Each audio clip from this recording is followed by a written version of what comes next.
Ladies and gentlemen, the next session is about to begin. Please make your way to the auditorium. Please pick up your name tents.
Ladies and gentlemen, the session is about to begin. Please make your way to the auditorium.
Ladies and gentlemen, please take your seats. The session is about to begin.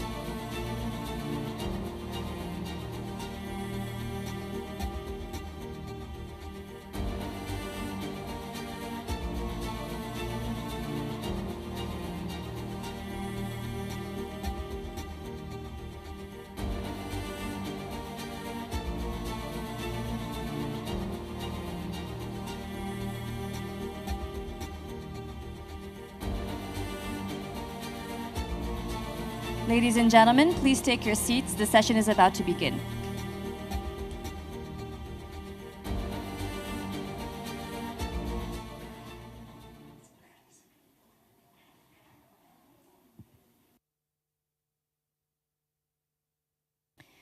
Ladies and gentlemen, welcome back to the conference room. The session on the vision and role of the Policy Center for the New South will begin now. Please welcome to the stage Karim Al-Ainawi, Executive President of the Policy Center for the New South.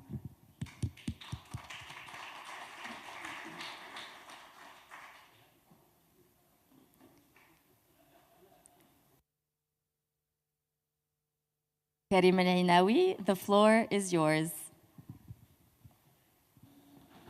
So welcome back. Pleasure to be here again with you.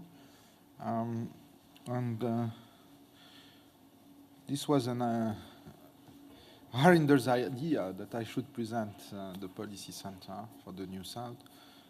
But beyond the Policy Center, I tried to present, I will focus on the concept, because the institution, I can answer questions. We'll make this a little bit interactive, by the way. I'll poke you a little bit. I'll ask you questions. So one question then you can start to think of is, what do you think is the main risk to the global economy, and what the South can do? Is it a part of a solution, part of a problem? What's your take on that? Because I'm hearing, heads of institutions like looking at monetary policy or fiscal policy as if it was, let's say, 10 or 15 years ago, apart from the crisis. I don't think we can continue to sort of think of international cooperation and monetary policy and fiscal policy component of their international cooperation component as we used to say 20 years ago.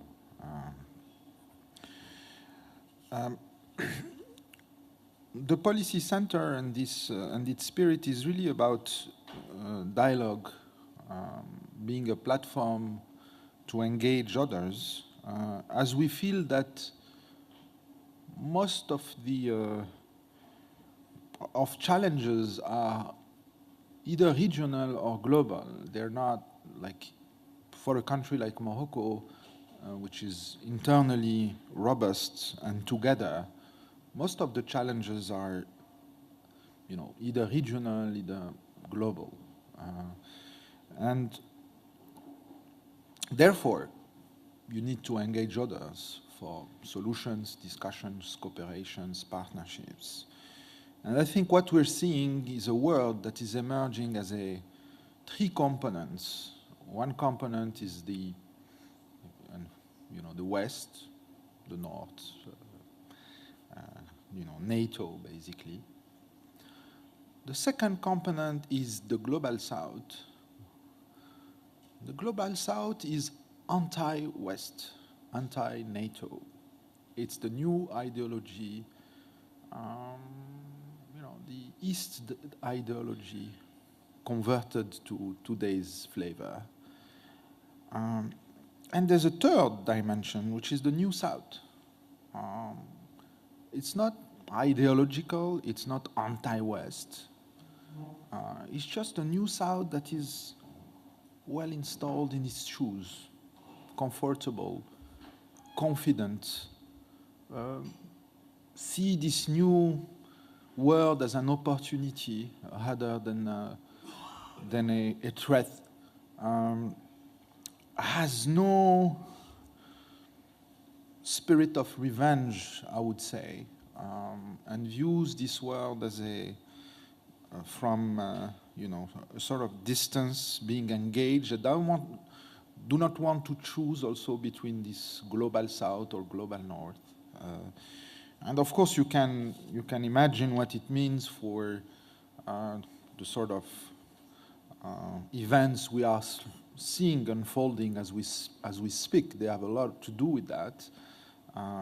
a sort of east-south, and so this new south is a little bit balancing, and there are seduction operations ongoing to attract them on this side or the other, and this is where we stand, and really this is what the Policy Center is about, and this is not an afterthought, because we created this institution 10 years ago with an intuition. We didn't have a conceptual construction of where we stand, how we are positioning ourselves, and this is now I'm trying, as we speak actually, to define conceptually what it means. So, but we had an intuition, and this intuition has proven to be to make sense, to be consistent with particularly Morocco, but in many other countries, with the glasses we are looking, through which we are looking at the world. And I often tell a story. As think tanks, what do we do, RIM, as think tanks? Huh? We bridge people, we're cookers, no? Sort of create spaces like this. We try to... Why do we do that? We just like to do that, or there are good reasons why we're doing that. It's because we want to get in your brain. We want to understand you. We are curious about you. I'm curious about Harinder thinks, how he sees us, from his long experience based in Washington with a strong knowledge of the world. We're interested in that. I'm always often astonished, and I'm going to be a bit harsh on my colleagues in advanced economies running think tanks. They behave like ministers. They land at 9, they speak at 11, and they're gone at 2. How do you want to understand anything? I mean, you can be very smart. It takes time. You need to sink in. You need to take the time to understand each other. Some of the events we are seeing today, modestly, not myself, but my colleagues at the Policy Center have foreseen some of the events we are seeing today. What's happening in the Sahel, what's happening in the Middle East. They wouldn't listen. So if you create an institution like a think tank, it's not to behave like a government, because it's obvious governments, they're always running from a crisis to another, they have pressure, parliaments, etc. It's fine, this is what they do. But we create think tanks because we need space to sink in, take the time to understand each other. Understand each other with, of course, meaning that you're all influential people. At some point, you're wise. It's a business of wise people. People that take time to understand, listen carefully. This Karim maybe has someone behind him. Yes. We have our king. But our king is giving us the umbrella, the possibility of us being together as a nation, which is fundamental in this word. And as a think tank, this is what we're trying to project. This togetherness, this capacity to understand each other, reasonable government, in the John Locke sense of institutions and law and spirit. And I'm sure our friends from, the Philippines, friends from Brazil yesterday, they bring also lots of things, value-added, way of doing things, way of behaving, rapport with the rest of the world, which we are interested in. Our government are doing things, of course. They have partners and they are, traditional cooperations. But we are think tanks very special in that sense. We are not echo chambers of, officials. Because if we're like officials, let's be a department in a ministry. It doesn't make sense. So we have to cultivate this specialty. We have to enrich it. We have to transmit it to the younger generation. The average age at the policy center is 30 years old of the staff. We are 70. Then we have 40 senior fellows. I won't share their average age. But it's double, more than double. A transmission is happening, a fantastic transmission between these two generations. This we discovered ex post. In management, you try to find the formula. There are the textbooks, they tell you should do this, the risks, the stuff. Okay, this is necessary conditions, but not enough. Then there is a secret formula, alchemy. You don't find. It's not written. You have to find it yourself, and it's by luck, often, that you find it. And you cannot repeat it. If the formula was on sale at the next pharmacy, it would be easy to replicate, whatever institution you have in your mind as a model. That's not the case. And then this formula worked for us.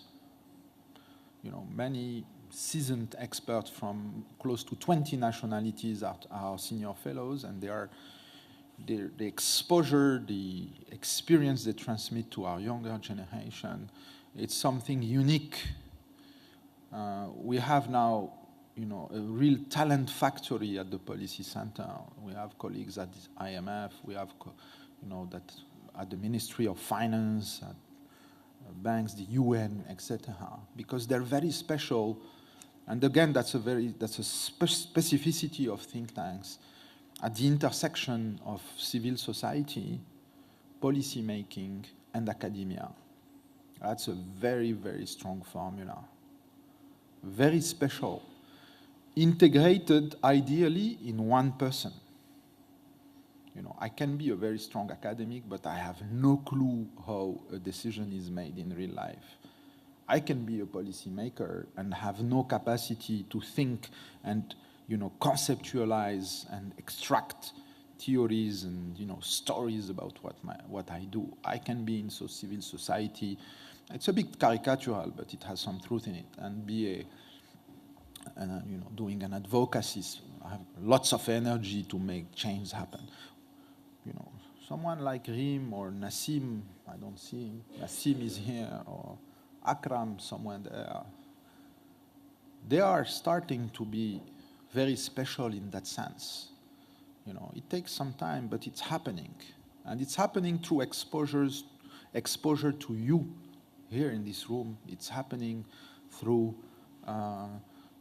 their daily interactions with our fellows.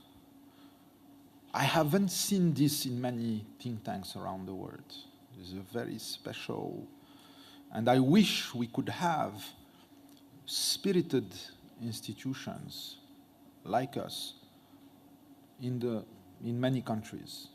And I'm not being, I'm not bragging about that. I'm just really trying to describe after 10 years, and that's not talent, that's really the condition we had the chance to have that led to the emergence of this formula, of this alchemy that created this.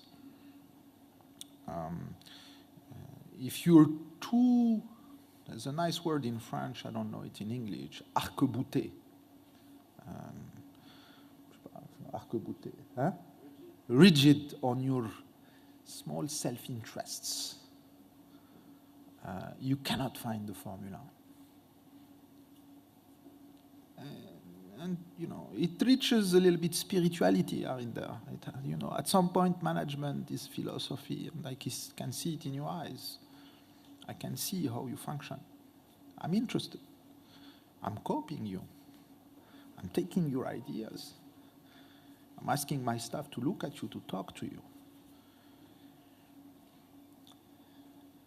This is not about just generating, papers. I always tell the kids they're happy when they have their papers online. It's not only about the paper.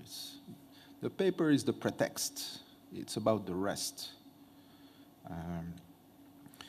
And it's about also maybe if we can create a larger movement of institutions, of this spirit of the like, to engage our colleagues, particularly in advanced economies, but also those who label themselves the global south, the assertive, the almost some often aggressive global south, which is meeting a more aggressive global north that is saying, well, we were too nice, now we're going to be very strong.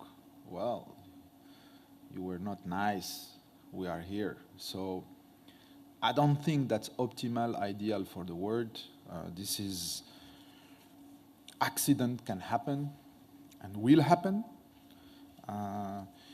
And so we think that this is the new South. This is what animates us. This is our passion to try. This wouldn't have been possible if we had only economists in the policy center. We have both legs. We have economists and specialists of international politics, because this is a whole, you cannot understand the world, you can't have a global view, you can't draw people around you if you don't have a sort of global view of the world and what it means. All this is entangled, as we've seen yesterday, and we will see in the coming discussions. All is becoming mixed. And we've, in that spirit, we've also engaged in the reforms of multilateral development banks. And I don't know if Masoud is here, but we've been doing a lot with CGDs and others to try to transform this institution for Africa. This is one of the battles we have. We have a couple of other battles, but this is one important, and this is mentioning it because this is, the annual meetings of those institutions. And, it's happening. I'm a bit optimistic. I see an understanding, a perception, but I hope it's for good reasons. It's just tactics, to counter China. Or it needs to come from a real assessment of how the world is evolving and the value you stand for. I think what we call liberal democracies, spread values since the Second World War. And these are important values. Shouldn't forget those values. And at the same time, democracy has to deliver. We're seeing it has to be efficient for people to support it. We're seeing very divided internal fronts because it's not necessarily delivering. It's to all segments of populations. And so these are shared challenges, by the way. We should work together on that. It's a very important topic for exchange and discussions among think tanks. We have time to do that. If you don't have the time to do this in a think tank, is that you're not doing your job as a think tank. It's the raison d'être of these institutions. And we've tried an initiative I want to mention is I reached out to 7 think tanks from Europe and Africa, 3 others from Africa plus us, and 4 in Europe. I won't mention them. To tell them, let's do an alliance around what I'm trying to describe to you since I started. let's create something with the weight of 8 institutions, 4 from Africa, 4 from Europe. When I say Europe, it's really Europe. There's a UK institution in there. Let's create the space to be a voice, to influence policy making, to influence the younger generation, to the kind of world we want to see together. It is still possible to have this discussion with the New South. It is much more difficult to have it with large countries of the global South, although some are more, could be embarked in that spirit. But it's going to take time, work, energy, investment. I always say, you need to put your time where you think, where your words are. If you don't take the time to do anything, it means it's not a priority to you. So this is often what I encourage my colleagues, in other think tanks to do. If it is important, let's spend time together to achieve things like we're spending here in Marrakesh together, and you are taking the time. What I like in the Emerging Market Forum, Harinder, is that you have a community of interested people. They take the time, which is very important to be able to impact, to have an impact. This is what I had to say, but I wanted any answer to my questions. Any ideas, by the way. This is not a...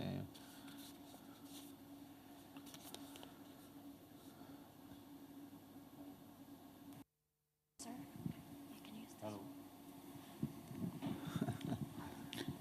this. I can only say that I admire your, what should I say, daring, in a sense, because it will need a deft balancing act. To the South, so to speak, has already put its position, at least in public, with a G20 communique. If that is one of the platforms one has to examine, then the question becomes, is the New South a set of countries within that G20? If it is, then it had agreed with the communique. In which case, the next step would be, how do you transform that into actual, peaceful, effective actions? If the New South is a set of countries outside that, then the balancing act becomes more challenging, because there will be a time when it would seem you'd have to be very frank about saying things that could be direct but unpleasant, whether it is directed to the South-South or the North-North, with the hope, of course, that the underlying assumption is working towards a modus vivendi between North and South, so that we don't end up in an extreme position on both sides, to the extent where resistance translates into insurmountable loss of face or pride and so forth and so on, which of course leads to confrontation or worse.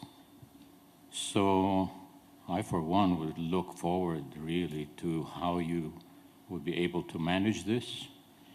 And I think I'm very optimistic that you would be able to present positions, etc., that would drive this balancing act as positively as you can. Thank you.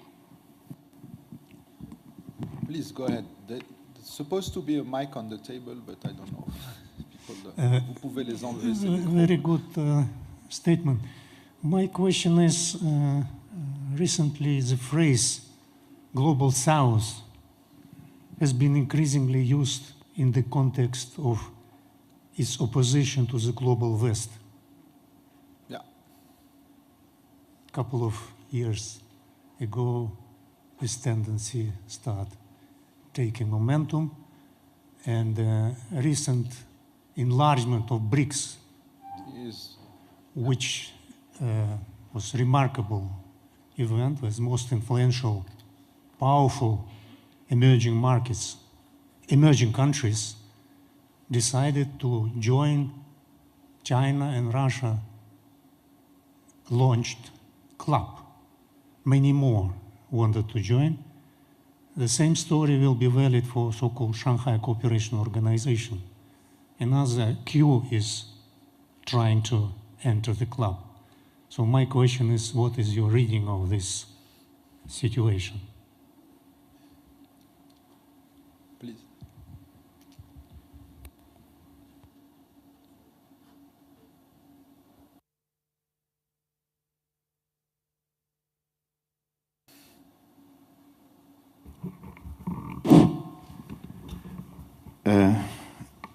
Good morning to all of us, all of you also. I liked very much your speech. I'm a Portuguese, but I'm not only a Portuguese, I'm also a Moroccan, because you lived for 7 centuries in the Iberian Peninsula, and we are cousins. I am also a Mozambican. I lived 33 years of my life in Mozambique, including the 10 first years of independence. So my genes are a mixture of various things. My experience is also very much African also. This is just to say that what I liked in what you said is that as the humble positions that you have made about we are trying to understand it. We are trying to find some kind of alchemy. And my point, my content point to you is the following. I know that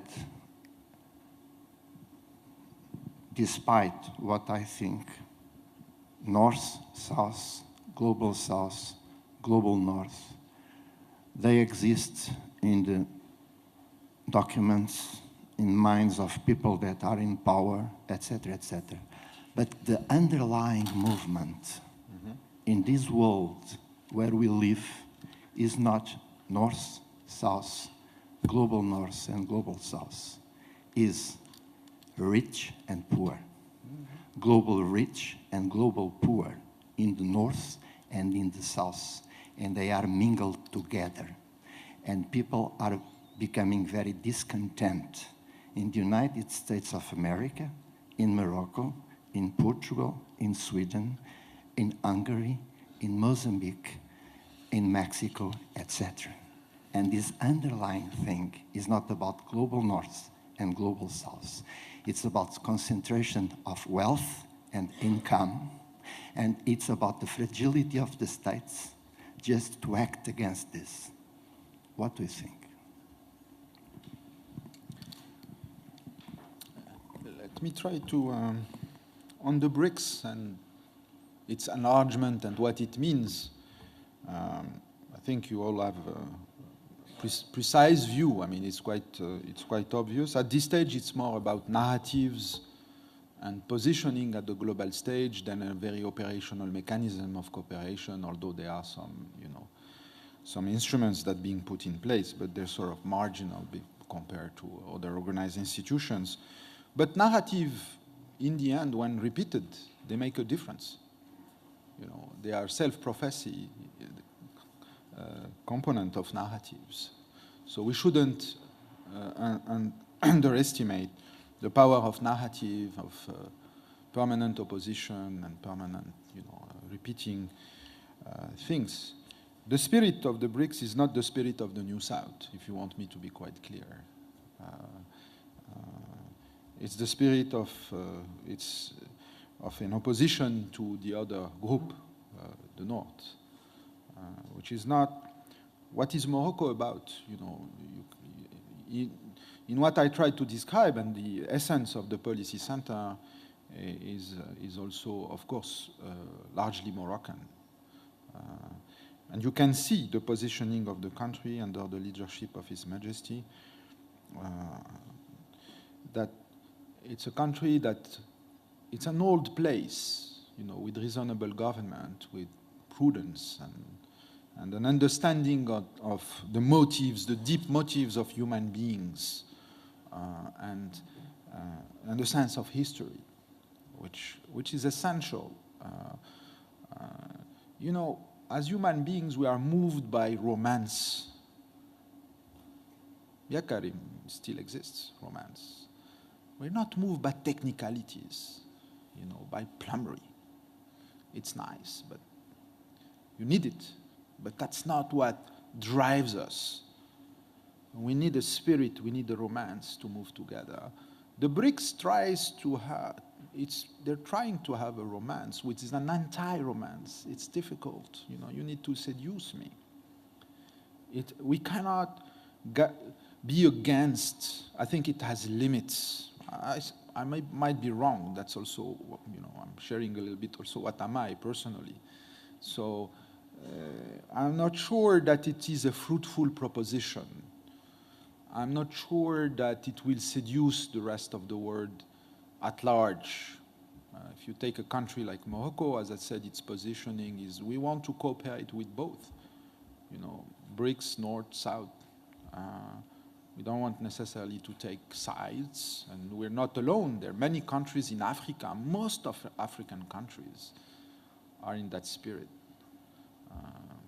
you know, except a couple that still have some reminiscences of. They have not graduated from being, you know, revolutionary movements of liberation. Some of them, and you can see in their posture today, which is closer to anti than to the spirit of the New South. And I think this is all being, you know, emerging in front of our eyes. This is ongoing. This is the context where we live in. This is our generation living this specific and very special moment. We also understand in the New South that the adjustment is more difficult to our friends in Europe, or particularly in Europe. The US has a specific position. It's difficult because when you had the monopolistic strategic rant, you know, in geopolitical terms, you didn't have necessarily to consult the rest of the world to take decisions, etc. It was easy. And we understand that the adjustment on their side is tough, it's difficult. You know, it's almost in the reptilian, not almost, it is in the reptilian part of the brain. You know, it's here encrypted for decades and decades. You set up the global order, the international law, the UN Security Council, the decision. And today, there are some kids here, new kids on the blocks. You have to, what do they want, these guys? They've grown up muscles. Though there are also these dynamics. And so it's difficult to change, you know. As human beings, we like status quo. The brain is, you know, lazy, as we know. You know, it's we don't like change. It was so great before. We could take decisions, and nobody was, you know, budging. We understand that. We can help. Really, I mean it. We can help. When I'm saying we, I'm speaking from what I do as a think tank. I'm not an official. But think tanks are clinics, doctors. We can cure. Let's get together and cure ourselves. We also have our drawbacks. But it's easier for us because it is a new world for us, more open, more opportunities. It's more difficult for advanced economies. being challenged, the order is being challenged, etc. And there were mistakes, of course. There were big mistakes in terms of, challenging and hurting the international order that, was put in place with those foreign intervention and no explanation. Libya, Iraq, Syria, etc. No explanation. You've heard explanation? Hassan?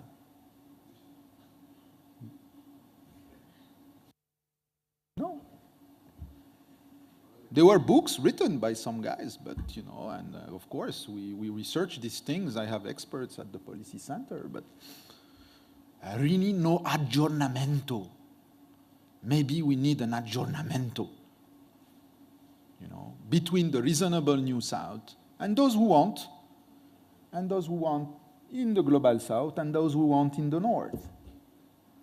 Can we have an aggiornamento? Like we had in 1945. It took 2 wars, 60 million people death. Can we? Are we capable? Rim, are we capable? What you say? You're 30 years old. What you say? C'est possible? Vous y croyez? Possible? Huh? Mustafa, you think it's feasible? Even in Tunisia, within the country, it's being difficult. It's a bit of a religious term, but aggiornamento, I like it. We set things and we talk. And that's what we're trying to do here at the Policy Center. Maybe you would say, this guy is crazy. He thinks he's a pope. No. But I think little by little, with your help, with the other, it takes time. But this is where we're trying to go. This is the vision at the horizon.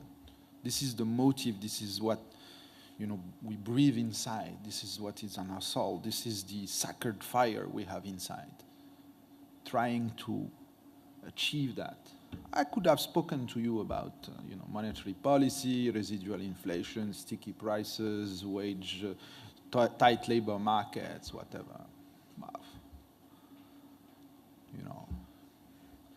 That's, I would say, secondary. We need that in the team. We need technicalities, but that's not what drives the institution, and that shouldn't drive. And so we are in search of partners. It's been tough to attract Brazilians. Any Brazilian in the room today? An important country that has no enemy. No enemy. Salah, do you know any enemy in Brazil? Ils n'ont pas d'ennemis, les Brésiliens. An important country of Latin America. We have 7 senior fellows at the Policy Center, Brazilians, that believe in what we're trying to do, and it's taking time, and but we need countries like this.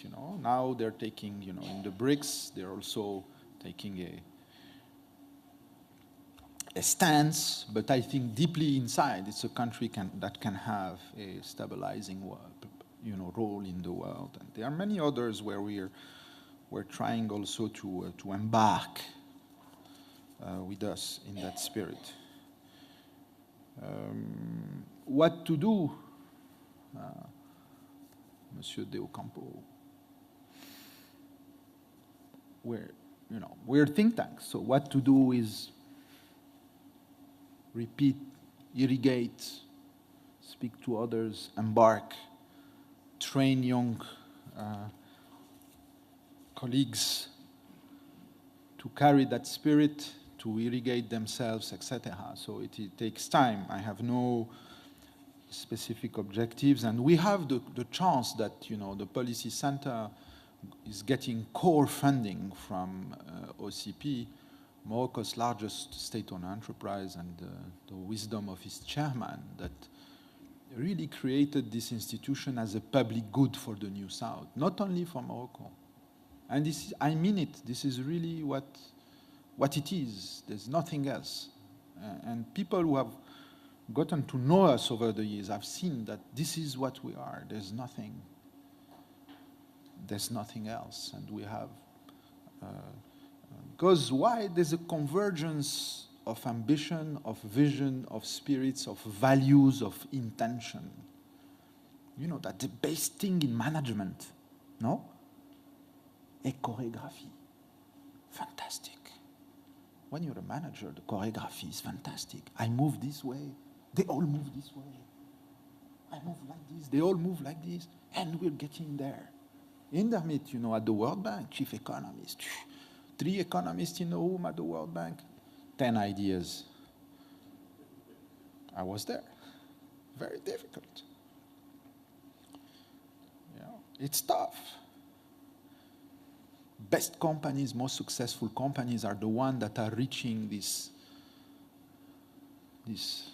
zone, you know, this sort of suspended state where sportsmen overperform. You know, you tennis player, you know, sometimes I was a tennis player, we hit the ball this way, everything inside. Why? How? It doesn't happen all the time, but this is what you're trying to reach all the time. And this is in a way, and you will say I'm a bit idealistic, naive, whatever, but we want to be, because this is what makes us invest our energy in that. And that's not easy to respond to your question, and I don't think it's about G20 or that's for intergovernmental turf, but this is more about creating a sort of movement that in the end will influence policies, because in the end politics is just about what is in society. There can't be an enormous and durable divergence between the trends and the movements in society and the politics. It's not sustainable anywhere in the world, whatever the political regime of a country. At some point, it doesn't work. It collapses, it breaks. How am I doing? That's it. I should stop. Nassim saying I should stop. So unless there's an urgent question or comment or suggestions or counter-argument. Test. Okay. Mr. Ainaoui, thank you for your wisdom. I don't have any comments, I have a question. Really appreciate the input you shared with us. To put my question into context, please allow me to introduce myself. My name is Akram Ben Barak. I'm a Moroccan entrepreneur who spent all his career in Silicon Valley. But since you mentioned tennis, who played with you in tennis when we were kids, Riyad against Stade Marocain, but I wasn't as good as you were. You were a great tennis player. So after over 20 years in Silicon Valley, I decided to start investing in my home country, in Africa, in the Middle East. I'm one of the founders of an e-commerce platform called UCAN that is empowering entrepreneurs from Morocco and Africa and the Middle East. Today, the platform is empowering. I have 20,000 success stories in Africa and the Middle East, generating over $60 million a month, which is we're talking about $1 billion, 1% of GDP. We're not making the money, but we witness entrepreneurs making that money, and it's really encouraging us to do more.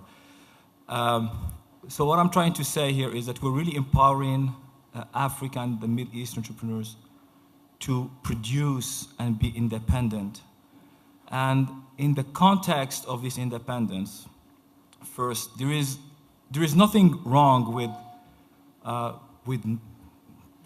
cooperating with the North, but if we look back at history, at the process of industrialization of Western countries and the process of development of the 21st century, or even the 20th, looking at Spanish model, South Korean model, there are two different paradigms. We're talking about one that is, the first, the European, is Darwinistic, and one is more existential.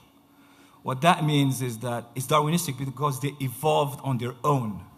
And our process of development is always dependent on somebody else. Like we say in Morocco, and as kids in Morocco,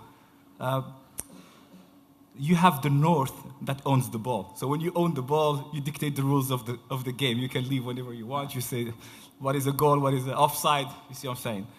So in your policy center, do you ever think about, is there a model for development in the South that is independent of the North? Can you envision this? No. No, it's sad, isn't it? No. You know. But I'm not saying you don't have to cooperate with them. All I'm saying is there is 1, 2, 3 requirements. Call it education, call it entrepreneurship, No, of call course. it government policy that could really build the strongest seed or the You know, yeah. I understand your point, and we have to close, but thank you for being here, because we need more private sector in things we do, and we need a spirited private sector, by the way, who has also developmentalist spirit, and that's what we find more and more in African entrepreneurship, which is very interesting. Because it echoes the kind of things we've been discussing, to including in the private sector. And I see it also with students at the university. It's amazing. They really have a very strong drive to emerge themselves, but also much broadly. You know, they are really invested in society and in Africa. But you know, you come from Morocco, and you know, some of what I described here is a combination of our individual perception, but also strongly influenced by what Morocco is about. Morocco, as you know, of course, I'm not explaining this to you, but it is a country at the confluences of many. And historically, that is how you developed. If you're closed, and history, we don't have time to talk about this, but history shows that countries that have been closed to external influences, in general, those society, collapse. So I think there are lots of wealth in cooperating with all the countries around the world, and this is what our country is about, and we're very at ease and comfortable with that. There's no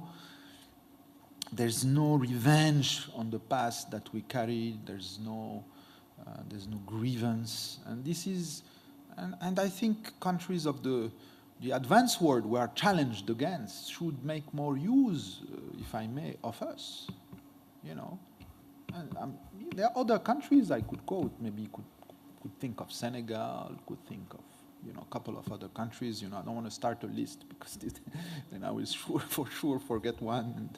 But this is what I mean. So there could be a sort of, in a sense, a coalition of this kind of countries. But it's not only about saying, we will increase the capital of the World Bank, and it has to do with values. It's deeper, it's more complex. It has to do with the vision of the world. And can we spend the time to build that? Can we take the time to build that rather than running from one crisis to another?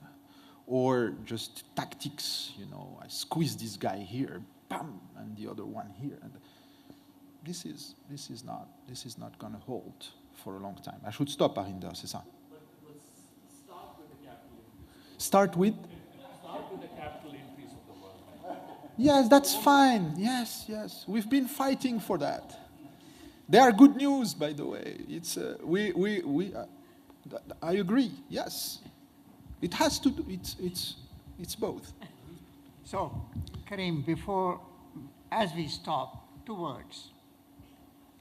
One, congratulations on your intuition. It is perfect, your intuition when you started 10 years ago. Congratulations. And secondly, thank you so much for accepting my idea to give these remarks. Thank you very much. Perfect.